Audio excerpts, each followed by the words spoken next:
Hey guys, how's it going? Mike here on the Tressa's Collectibles channel, joined by the rest of the Tressa's crew, Randall aka Shizukats, What's going on, everybody? and Simu aka Chairman. Hello. And we're here with another deck list overview, this time for the newly released RWBY Premium set. As always, with English original sets, we're here to brew, we're here to discuss deck builds, and we have 6 fresh decks out of the oven to show you guys today. So without any further ado, let's jump right into the very first one. So the first deck we have on hand is probably the archetype that most people are going to be looking forward to, or at least maybe a variation, which is 8 Standby, utilizing the level 3 RWBY Rose combo, which did get new support with the RWBY Determine, that combos with the same RWBY's Awakening Climax combo.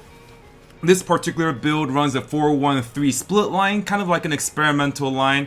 The new Climax combo is the 2-2 Crow, which, if you guys are familiar with quintessential quintuplets, is a kind of copy of the 2-2 Nino. When we play the Climax, we can sacrifice the standby to stand the 2-2 Crow, and he gets to automatically attack, and he is a 12 to 13k attacker with Hand on Chord.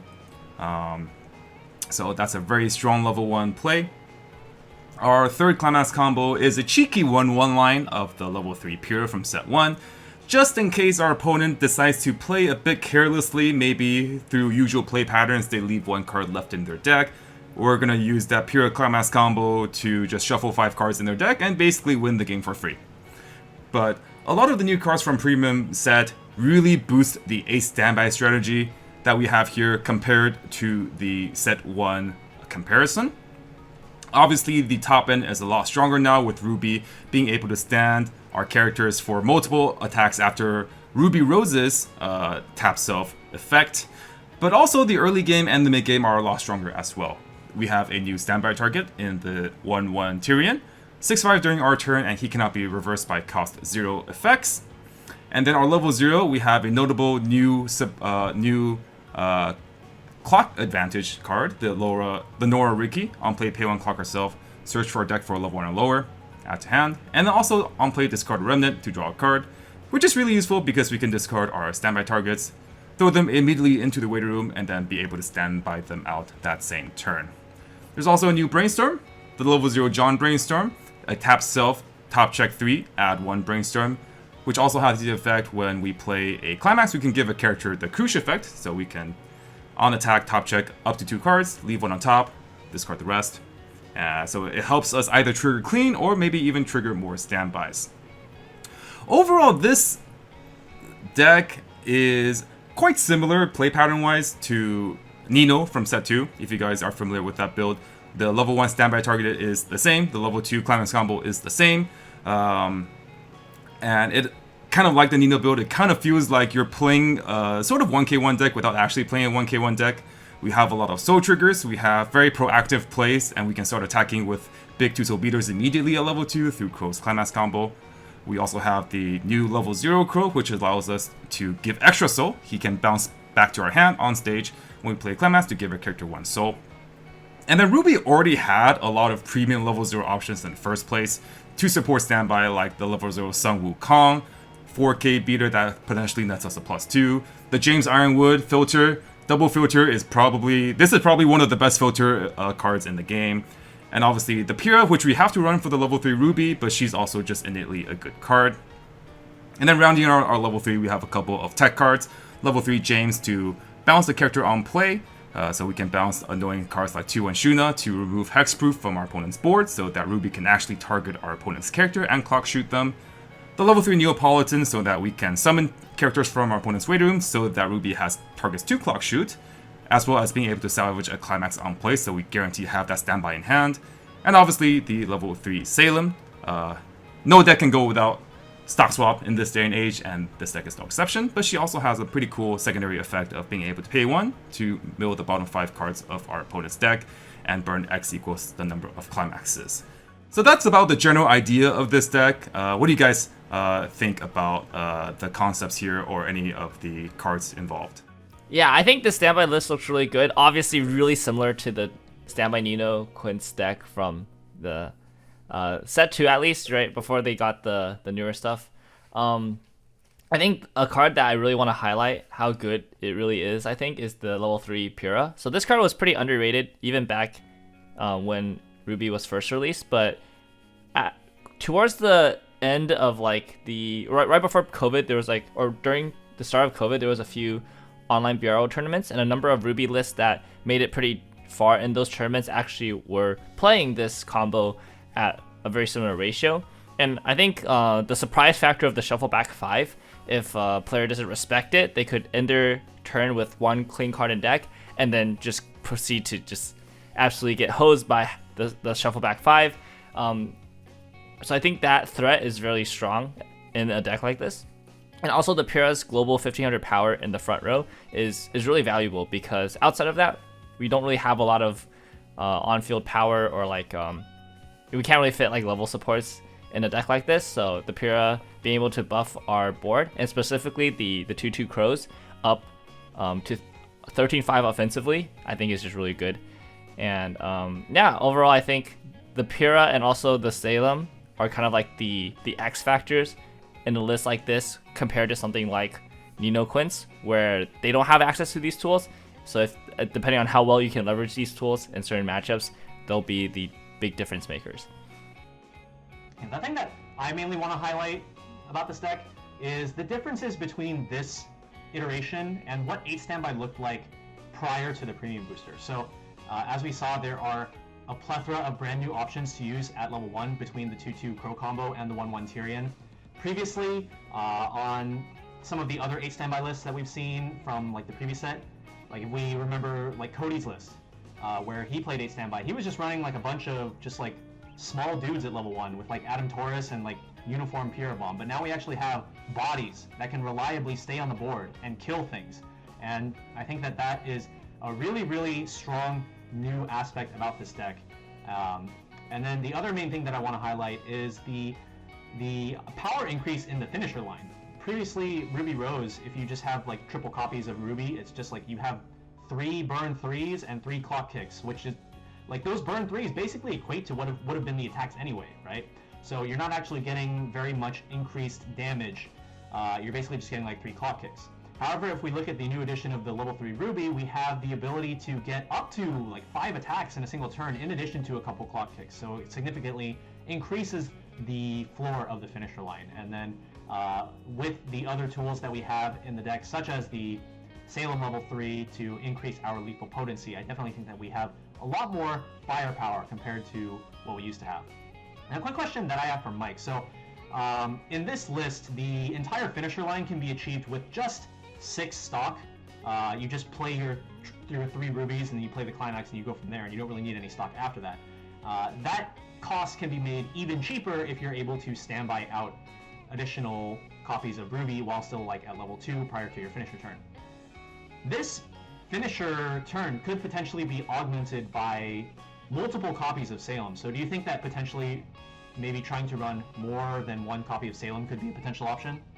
Yeah, I definitely think that there is pretty good arguments to be made in terms of increasing Salem's count, not only because of her effectiveness as an additional main phase burner, but also because as a standby deck, we don't have as good selectivity as normal 1k1 decks do, so that if we do just have Salem stuck somewhere as that 1 copy, it potentially locks us out of having her access to her for the rest of the game.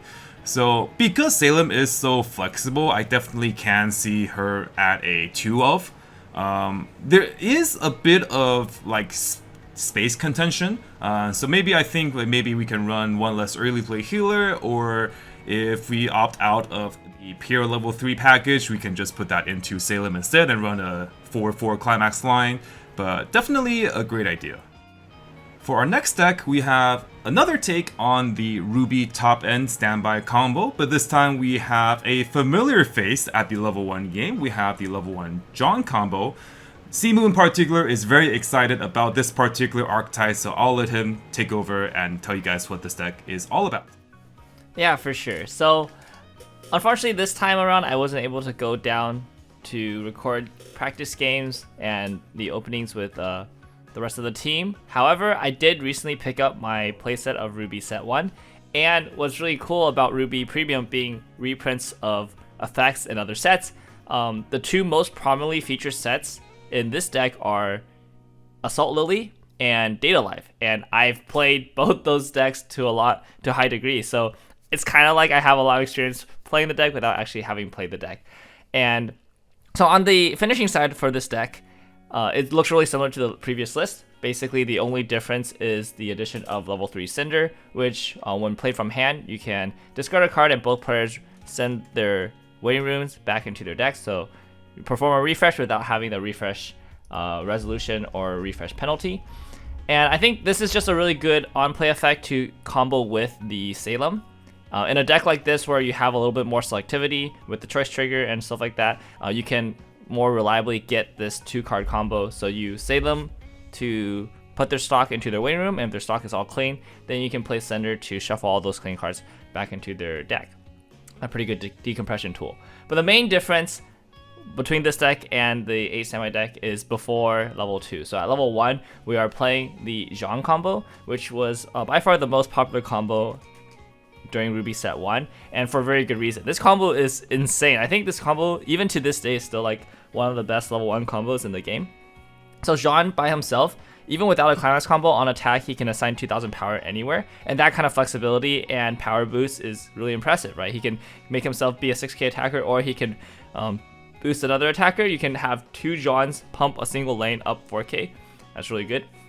But the climax combo is even more crazy because it can activate from the back row. So your Johns in the back row can assign the on reverse search to other characters in the front row, and they don't have to be Johns necessarily either. So great characters to assign that kind of effect to are like the Sun Wukongs, which have a natural on reverse effect. So you can assign the searches on top of the on reverse, pay 1, clock yourself, top check 2. And in some matchups where they have like a really big level 1 board that you can't reliably get over, or you're worried about their counters, you can just assign the on reverse effects to the level 1 uniform Pura Bomb, and that guarantees the reverse, and then you can also get your searches afterwards. I think what was a really common play back in the day with John is when you hit level 1, you wouldn't even play your Johns in the front row. Like if you only had 2 Johns, you would just play them in the back row and just continue attacking with your level 0s. And then when your opponent kills your level 0 board, you would move your Johns up, play more Johns, and then combo again. And that kind of loop is just insanely powerful.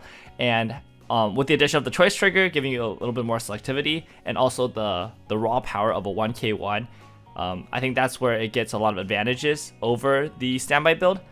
I think a big kind of issue, or a bit of like something you have to work with, is the very low yellow count in this deck. That has traditionally been a problem, and we do get the John Brainstorm as a few more copies of yellow, which is greatly appreciated. The John Brainstorm also allows us to look at top 3 add 1, which is really helpful for grabbing the climaxes to continue looping. But yeah, yellow is going to be kind of an issue, so you're going to have to be very aware of where your yellow cards are and whether or not you can be at level 1 with yellow in level. But outside of that, the payoff for playing this early package of yellow is tremendous. It is really, really, really powerful. Yeah, so what do you guys think? Yeah, so I think that the biggest strength of this particular build, it kind of goes back to what we were saying in the previous 8 standby. The potency of the level 3 line is really, really strong, I feel. And I don't remember if we mentioned it when we were talking about the 8 standby list, but the end game having all these 3s as part of its damage output, it really just makes the finisher feel like it could just be a 1k1 finisher when it's on standby. So you have all these extra benefits of standby, like being able to randomly bring out big bodies like 2/2 Crow at level 1, or maybe bringing out some of your finisher line while you're at level 2. But you have all these extra benefits without actually giving up any of the offensive power that the finisher line offers. So the maximum finisher potential of this finisher line, if you do like double of the old RWBY, single of the new RWBY with another copy of the new RWBY in your waiting room, you can do 5 3s and 2 clock kicks, which is very respectable. And it's pretty similar to a recent 1k1 finisher line that we've looked at on the channel, that being the 3-2 Rio from Bochi the Rock. You're essentially trading one of the instances of 3 for 2 clock kicks. And yeah, it really just makes this feel like a 1k1 deck with bonus. From my perspective, one of the key cards in this build that, you know, it's kind of hard to overstate the usefulness of Rikis. We already know how good they are. They're generally just staples in most decks, but the Nora here in particular, I think, just has so many layers to its effectiveness in this particular build and also to standby builds. For example, in the previous build, you know, sometimes, or in the set 1 build, right, a lot of our advantage just came from Wukong, and it's like whatever we drew, and if we draw Johns, then we draw Johns. But sometimes we don't draw Johns, and we kind of don't do really anything for a turn. But with Nora, we have the added extra consistency of being able to just search for John. Alternatively, we could just, you know, search for a John and then discard the John to draw one off of her second effect, and then play, maybe we have just an empty standby in hand at level 0, and we just play out a standby, and then we can just get John on the board. So I think something like the Nora Riki really not only improves the value of standby builds by being able to discard standby targets, but also at the same time increases the consistency of finding multiple Johns, which previously the deck did have a bit of a inconsistent time doing. So that double whammy, I think, is such a big boon to particularly choice standby. And another card I want to bring up, because we're not running it, but there is a new level 0 Ruby in the premium booster that specifically supports the level 1 John. It's a 3/5 attacker, and when she's sent from stage to waiting room, we can discard a card to salvage a level 1 John from a waiting room. And I think you can definitely try that card out. When I was building this particular build, I kind of found it hard to fit, and I think maybe if she was yellow and we could boost up the yellow count, I'd have a much better reason to try it. But this current list doesn't run it, but I can definitely see reason to run maybe 1 or 2 if you see fit. So next on our list of decks to feature is the Blake level 3 combo that we got to preview on this channel in our exclusive sneak peek. Why don't you introduce the deck?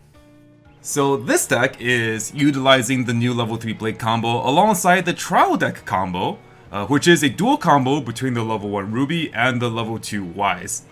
So the idea behind this build is a couple of main focus points. The first is that the Blake level 3 is a very low hand and stock finisher. You basically just need a copy of Blake, her climax, and then maybe a Roy Stallion to shuffle back Blake's into our waiting room, and then 4 stock, and that's full combo. So what can we do in the mid game to utilize all the extra resources that we're generating off of Ruby Climax combo and Weiss Climax combo, which just generates us tons of hand? We heal a lot. And this strategy is made possible by the fact that the set now has 2 different early play heal to stock healers that have different early play conditions. We have the original Blake early play healer, which is 2 or less climaxes, and we have the new Tyrion healer, which is 4 or more characters on stage. So the idea is that at level 2 we can do a play such as early play Blake, play the 2/1 Weiss, play the 3/2 Tyrion to fulfill front row of very strong attackers, and then we heal twice and we discarded a bunch of hand and we played a bunch of characters from our hand, but then the Weiss by herself can potentially net us back 4 cards through her climax combo of giving herself and another character on reverse top check 2 and add up to 2. So that's the concept there. We're turning a bunch of our extra hand into really efficient heals and big beaters. Another card I wanted to build around with this theme is the level 1 Arthur. This Arthur Inner Circle is a door-specific support that is really unseemingly powerful. When we play a door climax, we can give a character 1 soul, which allows us to just be really aggressive in soul output. Whenever one of our other characters reverses a battle opponent, we can also give another character 1k. This deck is all about reversing characters for advantage, so this just naturally flows pretty well with that theme. And the third effect is we can pay 1 and rest himself to give one of our characters on reverse of our battle opponent. We can salvage any character, which really helps with selective advantage, as Ruby and Weiss's Climax combo advantage effects come from the top cards of our deck randomly. So I really like this idea because we get to be really aggressive at level 2, Try to keep a low clock count at level 2 so we don't just explode mid-level 2 from the really offensive finishers of things like Gura and maybe like Aki.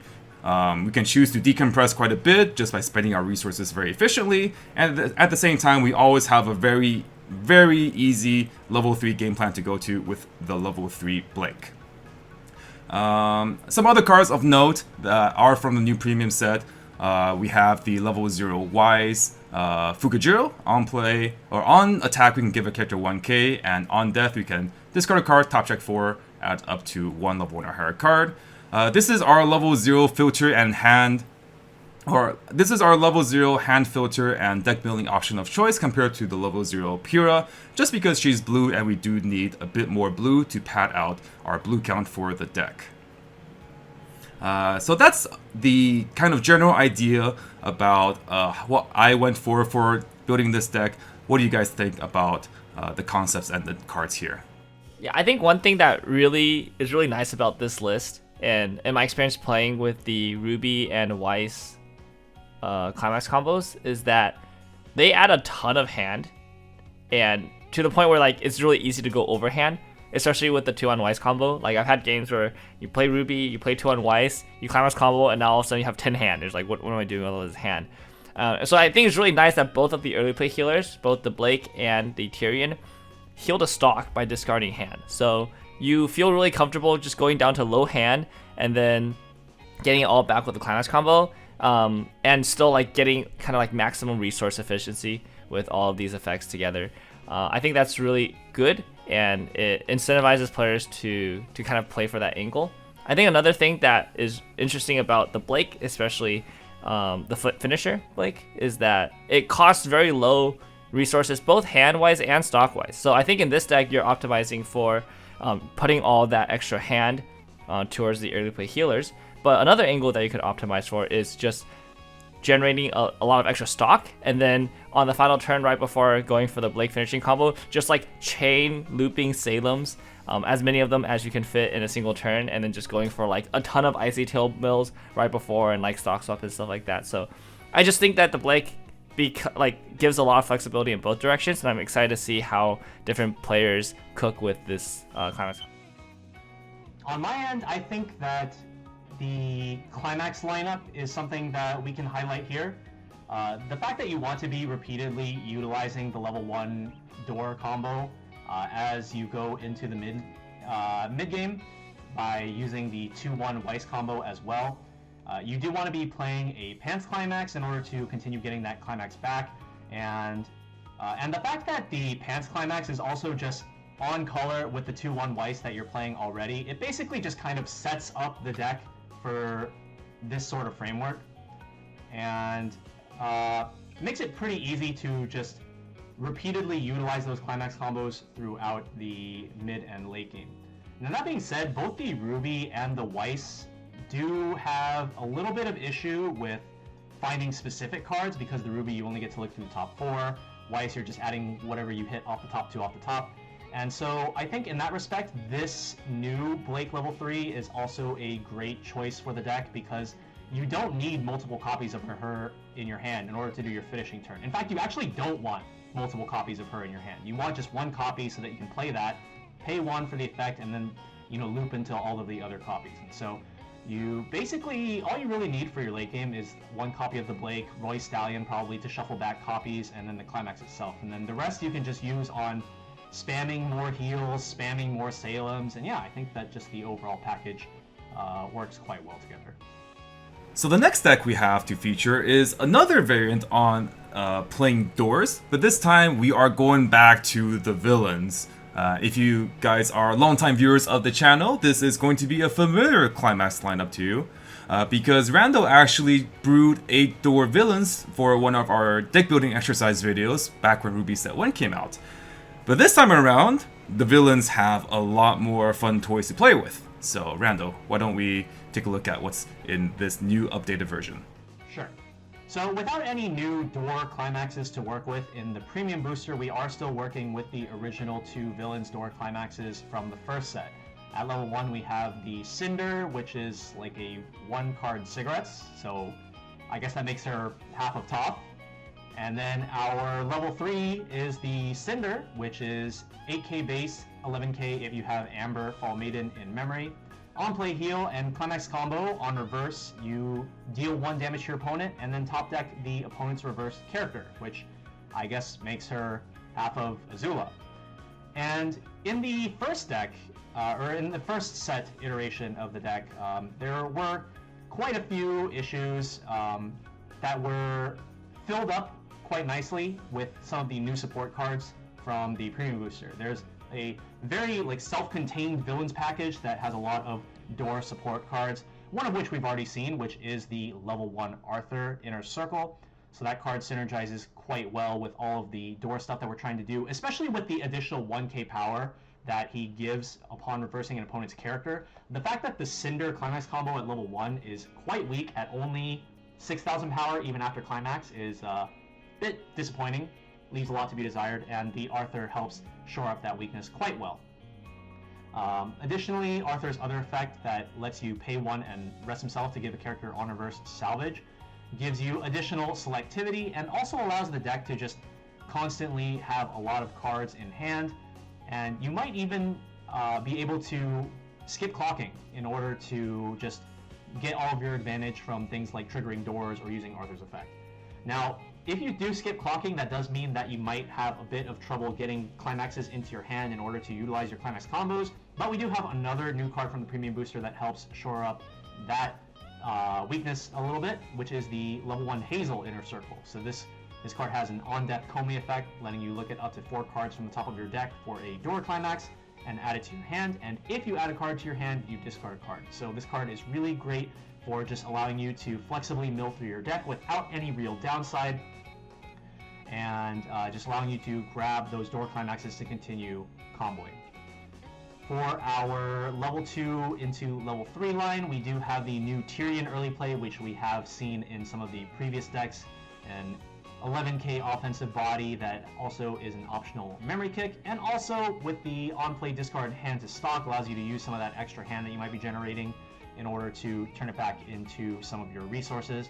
We also have the level 2 Tyrion, which is a level 3 killer, and additionally when he reverses a level 2 or higher battle opponent, you reveal the top card of your deck, and if it is a remnant trait character, you can salvage a remnant trait character from your waiting room for free. So really nice one-of. And in metagames where you might need to kill more level 3s that your opponent might be fielding a bunch of at level 2, maybe you could play more copies of this in order to kill their cards and get some salvages at the same time. Overall, this deck did fill up a lot of the weaknesses that it had from the first set, but I think that the weakness in the deck is still in the climax combos themselves, which are a bit underwhelming. As I said earlier, they kind of are just nerfed versions of combos that we've seen elsewhere, like the parallel I made to Avatar's Toph and Azula combos. And overall, I think that if you are a fan of the villain archetype, the new cards do give you a lot of cool new toys to play with, but just know that the floor is not as high as some of the other decks as far as the combo potential.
Yeah, for me, when I was exploring Door, I really wanted to try something like the TD combo into the level 3 Cinder, so that I can utilize the 2-1 Cinder support, But one of the issues I had was that if I wasn't running the level 1 Cinder combo, then I had no way of getting the level 0 Amber in memory outside of playing the 2-1 Cinder.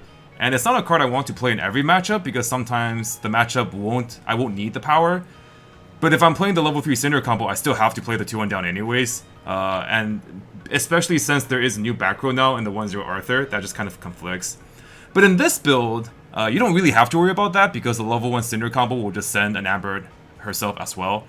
So it really makes this deck flexible in terms of your strategy. If you do want to go for a big board-based bit deck, then you can just, play this 2-1 Cinder, play Arthur, play 2-1 Cinder, push Arthur front row, early play the Tyrion healer, and then you're just going to be like, alright, I play Climax, I'm swinging for like 3-2-3, my Tyrion is 14-5, memory shoot, and then you still have your finisher lineup after that, which, even if it doesn't kill your opponent, behind the 2-1 Cinder is still 13k, which is nothing to scoff at, right? So her kill potential, the level 3 Cinder, is not very high, but it's very likely that you'll be able to have 1 or 2 of her on the swing back to try to attack again next turn. So that's something that I really appreciate about this particular build. Okay, and that is going to do it for our 8-door deck. Next, we're going to bring it back to Mike to take a look at a new spin on an old Climax combo that we saw in set 1 with the 8 gold bar deck. So Mike, why don't you take us through this deck? Yeah, so this is 8 gold bar featuring the old level 3 Osspin into the new level 2 Ren combo. Now, I know that a lot of people have been pretty down on green, especially from the first set and even going into the new set. I think some of that is kind of warranted, given that we got 2 new Climax combos, but they're both level 1 advantage combos. So green cumulatively now has 3 level 1 advantage combos and the Osspin, early play, minus soul, but we still don't have a finisher. But I'm here to say that green did get quite a big boost in terms of specifically supporting the Osspin level 3 strategy. And that is mostly manifested in the level 1 game. As you may notice, all of our level 1s are new cards from the Premium Booster. Starting with the Climax combo itself, the level 2 Ren, 4 more -1 level, 8,000 power if our opponent has 2 back row, or 1,000 power per each of our opponent's back row. And Climax combo, at the end of his attack, we can sack the gold bar on stage to top check up to 3 and add up to 3 characters or events. Rounding out the level 1 line, we have 2 new level 1s. The level 1 Oscar is a very key component for the Osspin deck. The Oscar is a stock charger. Whenever he reverses a character in battle, when we have any Climax in play, we can blind stock 1. So it'll really help us with the consistency of having enough stock so that when we get to level 2, we'll be able to double or even triple Osspin as soon as possible. And then the last level 1 card is just a consistency piece with the level 1 Ren. On play, pay 1 and we can summon any cost 0 from our waiting room, and then at the end of our turn, it goes to memory. So this will really help us with holding as many Osspins as possible in our hand while still having a good way to fulfill early play condition of the 2-1 Ren, needing 4 or more characters on board. If we just hold the 1 Ren summoner, we can then summon an Oscar, and that is 2 characters on board for 1 card in our hand, and then we can early play the 2-1 Ren. So I think these green level 1s and 2s in particular really made the Osspin strategy a lot more consistent and a lot stronger.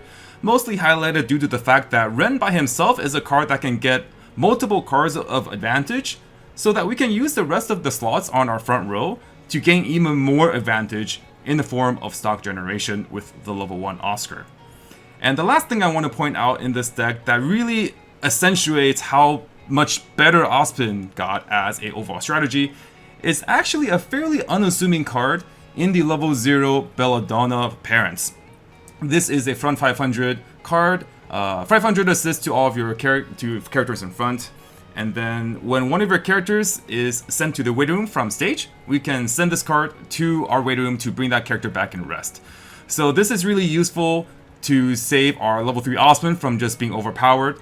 He is not super big, he's 10-5 on defense post-Climax combo, and we have a couple of 2-5 counters.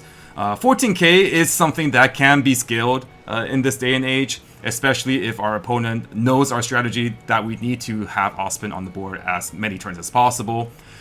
But with this new back row, we can have the Ospen get reversed and just simply sack the level 0, and then Ospen is good to go for another round of minus souls. So all these new cards, I think, which were previously kind of just looked past as basically pack filler, I think work together splendidly to boost an existing strategy to new levels of potential playability.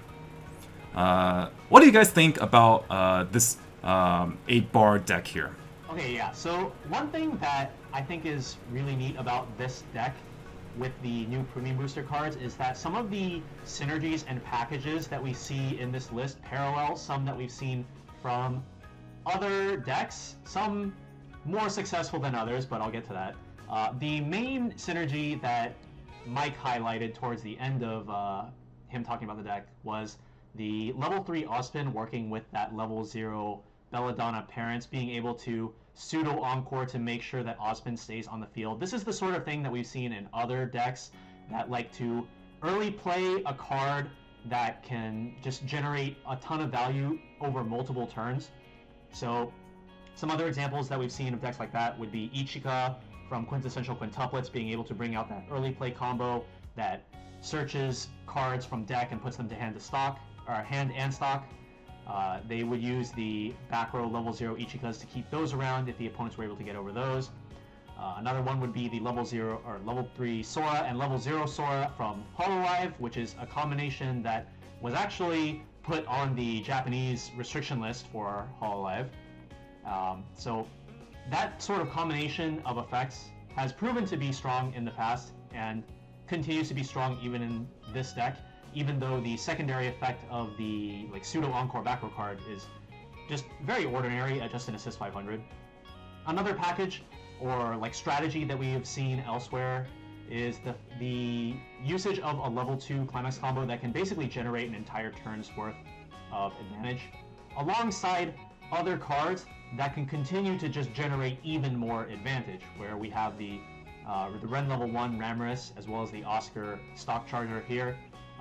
The immediate comparison that comes to mind for me is the anti-meta AOT deck that I built a year and a half ago and played in the BCS season for 2022.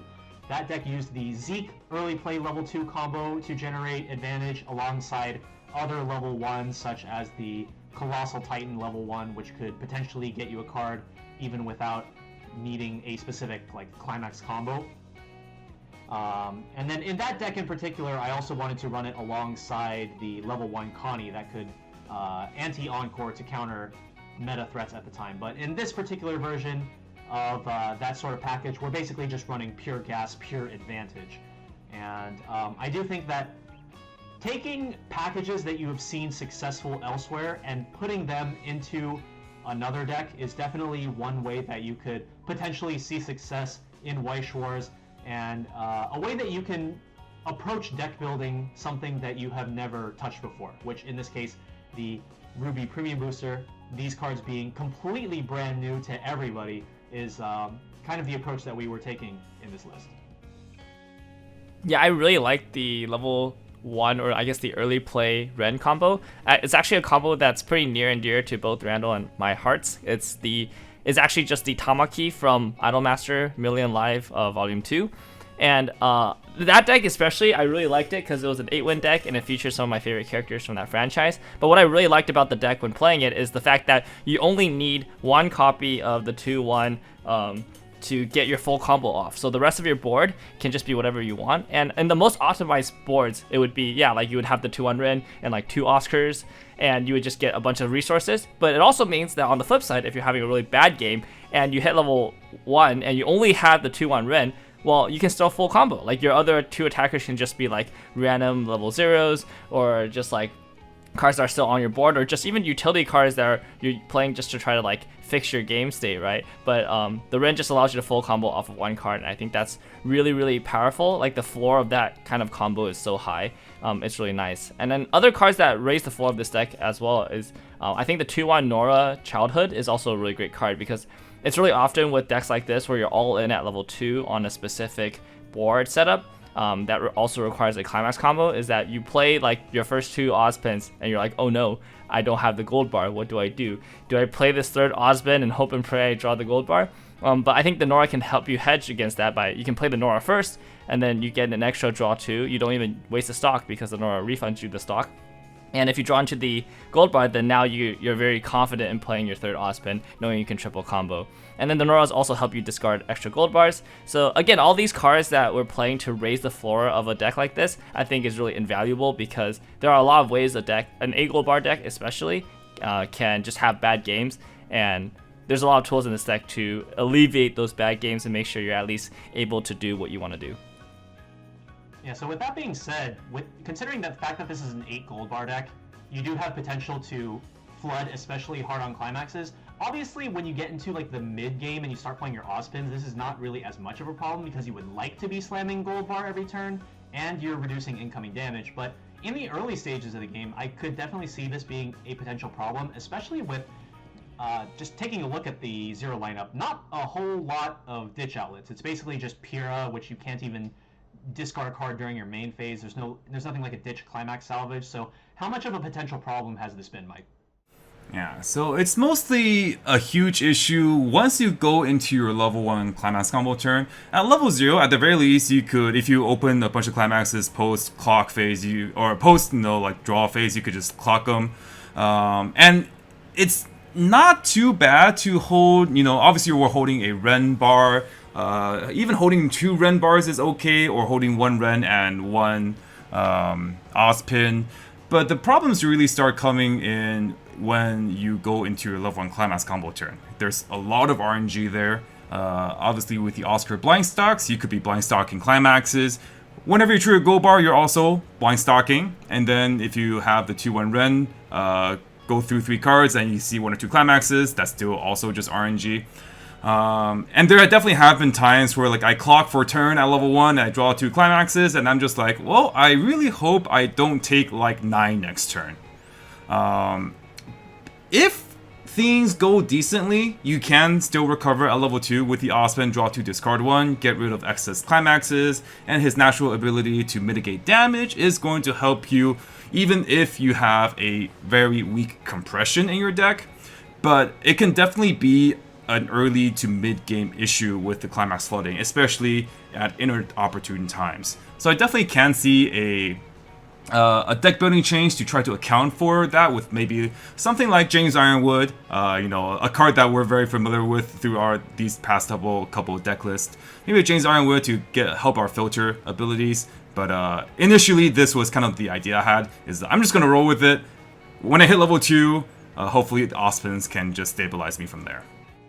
Alright, and for our last deck, we have a deck concept that basically originated from the team looking at what we've built so far and just taking out the rest of the climax combos that we haven't used and trying to use those. And the result is actually a really cool build featuring the level 1 Weiss combo from set 1 into the new John combo from set 2. So Randall's the one that brewed up this creative idea. Why don't you take us through all the cool concepts in this deck? Sure, so first let's start by taking a look at what climax combos we're using. I decided to go with the level 1 Weiss, which has a new support card in the level 0 Climb, giving you easier access to it. This level 1 Weiss is a 6k if you have 2 or more other characters, and climax combo on attack, you reveal 3 cards, exactly 3, from the top of your deck. Your opponent chooses a character or event from among them, and you add it to your hand. Then you can choose one of the remaining 2 and put it on top of your deck to become your trigger if you wish, and the rest go to waiting room. And the level 3 combo that we're using in this deck is the level 3 John from Premium Booster, which is the same as the level 3 Chica from Kaguya set 2. On play heal, and then when you play the climax and you have a full board of 5 remnant characters, you can discard a remnant character to gain an on-attack burn effect. And the burn amount is going to differ depending on what kind of attack you're doing, whether you're doing a front or side, or if you're doing a direct attack, but he's going to get a burn nonetheless. So the concept for this deck stems mainly from the Weiss level 1 combo lacking selectivity. So unlike in the Bang Dream deck where we have the level 1 Tai that can synergize really, really well with the Irritating Girl, aka the toilet event that Bang Dream has access to. We don't have anything like that. And so we need to come up with a strategy that will allow us to make the most out of whatever cards our opponent is going to end up giving us. And step one of that is to try to make it so that the deck doesn't have any particularly weak cards that, if we get in the mid to late game, will basically just be useless. So we try to just keep the quality of the cards in our deck high. Now that being said, there are a certain pair of cards in this deck that I'm sure many of you are not familiar with, that being the Dust level 1 event and the level 0 Shopkeep. So let's start with the Dust event, because I mean the Shopkeep's just a vanilla. The Dust event is a 1/0 that says you choose one of two effects. You can either pay 2 stock to top check 5 and add up to 2 characters, or you can discard a Shopkeep to top check up to 5 and add up to 2 characters. So this card allows you to be flexible in your resource allocation. If you want to gain some extra hand at the cost of some stock, then you can use the pay 2 mode. If you're lacking a bit on stock and you're pretty good on hand, you can try to get a Shopkeep and discard that in order to maintain the amount of stock you have. You have some pretty good flexibility there, but I think what is really funny about this particular package is the really strange synergy that it has with the Weiss level 1 combo, because these cards, because no one's really played them and no one has really seen them, I feel like a lot of players are inclined to just give you these cards off of the Weiss Climax combo, and then you can make really good use of them if you have both of them in your hand, and you can have a lot of flexibility over which mode you want to use. Some of the other cards that we have in order to shore up Weiss's weaknesses are the 1/0 Oscar in the level 1 line, which we play a full playset of. Considering that Weiss, we really just don't have any choice in what resources we're getting in terms of our hand, the Oscar is just going to be generating us some extra stock, which we can then use to convert into the cards that we do want. This can be done with cards such as Nora Brainstorm or the Oobleck level 0, which has a pay to search effect. And yeah, it's just kind of a way to just gain extra options. We can also use that extra stock for things like the Dust event as well if we want to use that pay to mode. And this all just kind of leads up to the John Climax combo. This is a very weak Climax combo if we had just like a horrible game and we just weren't able to accumulate resources, but I think that if you're able to have a relatively stable game, then this Climax combo, it's just a pretty reasonable one to go for. It gets you a heal, it gets you a burn, it's on a good trigger with that choice. Speaking of the choice Climax, we are running a few select level 1 options, such as the Jacques and Whitley 1/1, which we can use to pay out stock and refund it with a clean stock, and also beat over some of our opponent's bigger characters at level 1. Also has a soul trigger for choice. And the Uniform Yang, which is a 2k Leafa counter, which also has a trigger for choice, and we can use it to defend our Weiss pretty reasonably with a 6k defensive body and a 2k counter. That's a pretty reasonable defense. And one final thing that I guess we really need to look at in this deck is the colors.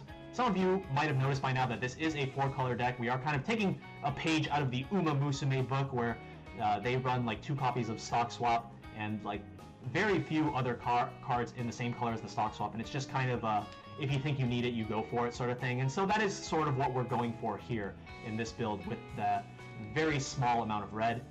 And the last card to address color would be the Lai Ren level 0. First of all, it is a green card himself in order to help acquire green for the Oscar level 1, but he also has a very cool Salvage Ricky variation, where instead of just clocking a card off the top or clocking a card from the waiting room, we get to look at up to 3 cards from the top of the deck and choose which of those 3 we want to send to clock.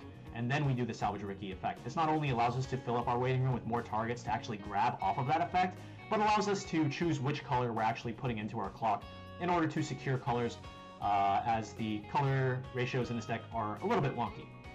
So, yeah, a lot of very unconventional strategies. This was basically like one big puzzle to see how I could shore up the weaknesses of the Weiss combo and really bring the deck together. But what do you guys think? Especially Simu, because Simu, you didn't get to see any of the games that I actually played with this deck yet. And there's quite a lot to look at here. So what are your thoughts? Yeah, I actually think it's insanely cool that you built this deck because the level 1 lineup actually reminds me of a deck that I play a lot of, which is Assault Lily. So I have a bar choice Assault Lily deck built. And the level 1 Assault Lily combo I like to go for is the Yuja combo, which is very similar to Weiss in the sense that it doesn't get very good guaranteed selectivity or advantage from the deck. And the way I shore up the weaknesses of that deck is by also playing 4 copies of this level 1 that when it reverses a battle opponent with a climax in play, you get to blind stock 1, which is exactly what you've done with this Oscar. And in both of these decks, that extra stock can be used with other effects like brainstorms, or in your case, you have the level 0 back row, the Oblique, and the dust event to transition that stock back into hand resources, and also in your case also mill. And so yeah, it's just really cool to see that like the two of us have like a very similar idea in terms of like how to compensate for the weaknesses of level 1 combos that don't exactly get you what you want. I also think that the synergy between this Weiss and the Dust Shopkeep package is so funny because I think even if your opponent knows what these 2 cards do, like, are they really not going to give you Shopkeep at some point? Because like there's like a layer of mind games where you reveal Shopkeep of this effect and your opponent has to think like, well, obviously Shopkeep is the worst card among the 3 revealed, most likely because it's just a vanilla. But if the opponent gives you Shopkeep and you have the Dust event, then suddenly like that's really good. Like they can just mill 5 and select 2 for free, right? But then if they don't have the Dust event, then yeah, like the correct choice would be to give them the Shopkeep, and kind of vice versa, right? Like the Dust event by itself is not very good. You would probably want to give your opponent that card, but if they have the other card in hand, like, and if that information like you just don't know, then like yeah, there's a bit of like a mind game layer of bluffing. Yeah, exactly, right? There's like there's like some bluffing involved, some kind of like, oh, do I go for it? Like, what is correct? And I just think that because of that, like the 2 cards work together really well. And I think like the Dust event, even if you don't have the Shopkeep, yeah, the fact that Oscar gives you extra stock, you can still use the pay 2 mode of Dust without feeling like you're minusing a lot or anything. So yeah, I just think this is a really exciting and really fun deck. I can't wait to see it in action. Yeah, and from my perspective, as the one that was helping Randall test and smooth out the edges of this particular build, when he activates Weiss combo and he reveals Shopkeep, I never give him Shopkeep. I don't want him to have that free mill 5. Like, I'm giving him almost everything, anything else. Like, there was a situation where I gave him another brainstorm, so he had double brainstorm options, but in my head I was like, you know, Weiss really lacks selectivity, and I don't really want him to have free deck mill 5 add 2, you know, so it's kind of funny like you guys said. I know what the cards do, so I'm not going to give it to them, but at the same time, that also means that the other 2 cards are just more likely to be picked. And if you look at it from a single card point of view, like almost all the cards in the deck are like better than the Shopkeep, right? So it kind of like indirectly raises the quality of the Weiss plussing. But that's just something that I found to be pretty amusing. Yeah, just imagine like a whole Weiss combo. It's like Shopkeep, Dust, James, and it's like, well, what are you going to give me? Yeah, realistically, in that scenario, I would probably just give you. I would probably count the number of events. I think that would be a good way to try to determine things. But outside of everything, that scenario, I'd probably just give you Shopkeep because James can always just grab you Shopkeep, and I don't want to give you the event, so. Yeah, it's pretty fun. It's definitely fun to play with and against. I really do like how all the resources that you generate in this deck flow into just whatever scenario you need, transitioning the extra stock into deck build and advantage, so on and so forth. One of my favorite things about this deck is that it does use 1 copy of that 1/1 Jock and Whitley as a card that I previewed in our sneak peek for all the blue cards in RWBY Premium. I think like 1 or 2 months ago, I was like, oh, this 1/1 can help you pay out dirty stock without actually spending stock as a trigger so you can salvage it off choice, and can reverse cost 0 unreversible characters like the 1/1 Tyrion in the Ace Standby deck. And we had a game where Randall literally did all of those in one play, and that was super sick, so I'm really happy with how that came out. But yeah, this is a really cool deck. I think this really goes to show that you can build around anything. You know, you identify your climax combos, see what the weaknesses are, shore up the weaknesses with the rest of the build, and the result, it might be a lot more strong and synergistic than you might have initially given these individual cards credit for. So that is going to be our last deck, but we do have a little bit more to talk about. So I think one of the main topics that we wanted to talk about, other than the decks themselves, are some of the cards from Premium Booster that each of us individually felt were the biggest cards that impressed us. So why don't we just get into that with Mike? Do you want to start? Yeah, sure. So I'm a player that really likes having high floor in my decks. I really like early game consistency. So the card that spoke to me the most was the level 0 Nora Riki. The ability to pay 1 clock ourselves to search for any of our level 1 climax combos, any of our zeros to tri-lane with. Now we have the option of just Riking into Sun Wukong, and then we just tri-field for free, end our turn with 7 hand. But also her second effect, like we detailed previously, it just has synergy with not only 1k1 decks with the on-play search, but also standby decks with the discard draw.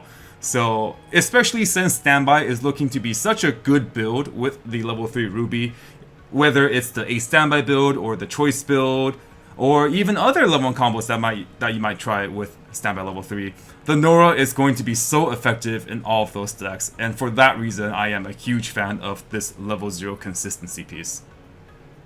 See you next. I'm next. Okay, yeah.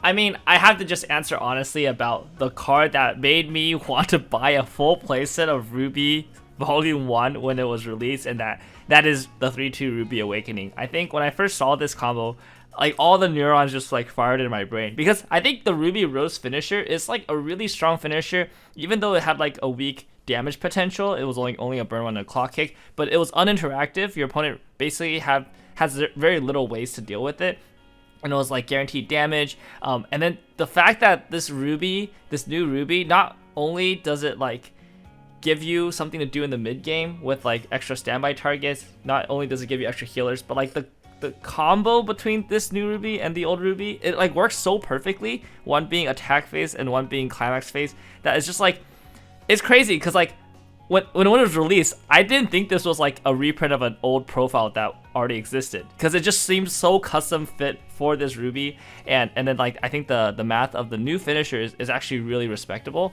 and I was I have to try this. I think this has a lot of potential. And so yeah, it was really exciting to see that. Yeah, I think a lot of players have been oh wow, this set has no new effects, they're all effects that we've seen before. But I mean, Weiss is, generally speaking, we all it's just a mismatch of different types of effects that we've seen, and I really like it when there's a card that fits super well with the existing set design, that I don't really mind if it's something we've seen before, as long as I get to play it and use it in a way that's new and innovative and exciting. So really, really excited to try out this new RWBY finisher top end package. Yeah, I definitely agree that the new RWBY finisher is probably, for me, also the big highlight card of the set, because it transforms the finisher turn of RWBY level 3 in more ways than one. So obviously you have the increased damage potential that you're getting off of getting more attacks in addition to just the burn 3 and the clock kick, right? But one dynamic that I don't think we have ever addressed in the video yet is the fact that the climax is a standby, right? So when you look at the RWBY finisher turn in just set 1, you play the standby, and then what are you doing with it? You bring out a 2k assist, and then the 2k assist is helping you do what exactly? You're clock kicking their board anyway, and I guess it helps you on the defense, but ideally you would just be killing them, right?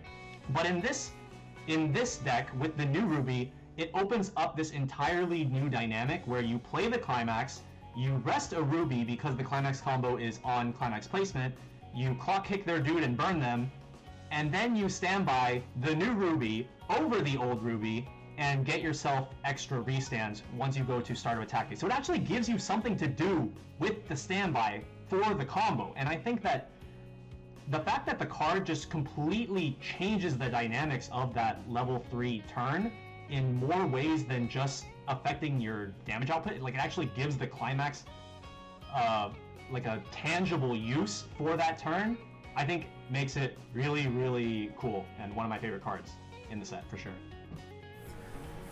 Yeah, one thing that I want to just kind of reiterate is that, you know, a lot of people online, and we've also mentioned it, is like the cards from Premium Booster are like nothing. There's no new effects that we haven't seen in other sets, whether it's an English set or a Japanese set.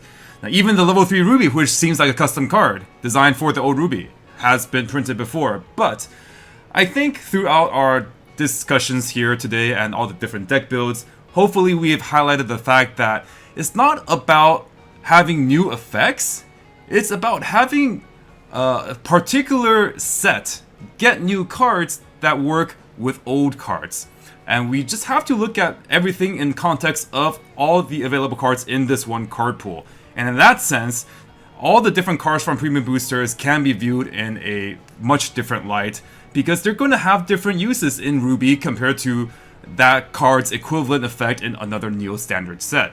Obviously, the RWBY is the big one, but we also have a lot of, like, for example, the entire green package. They just came together and flowed so well to support the old Ozpin deck, so on and so forth. So, for that reason, even if the effects themselves individually seem maybe like the set design was like a bit uninspired, I think we do have to give credit where it's due, because it did certainly shake up RWBY deck building in quite a big way, in my opinion. So that does do it for our RWBY deck overview video. Hopefully we've given you guys a lot of insight into our deck building process, our decision making into using or not using some cards, and of course you guys will be seeing all of these decks in action in our future gameplay videos coming up in the next couple of weeks. Still stay tuned to that. I had a lot of fun building and playing with these decks as always, and I think you guys are going to enjoy a lot of the gameplay we have coming up ahead. So that's going to do it from the Tressa's Collectible team. This has been Mike, Randall aka Shizukat, and Simu aka Chairman. Hope you guys enjoyed, and we'll see you guys in the next one.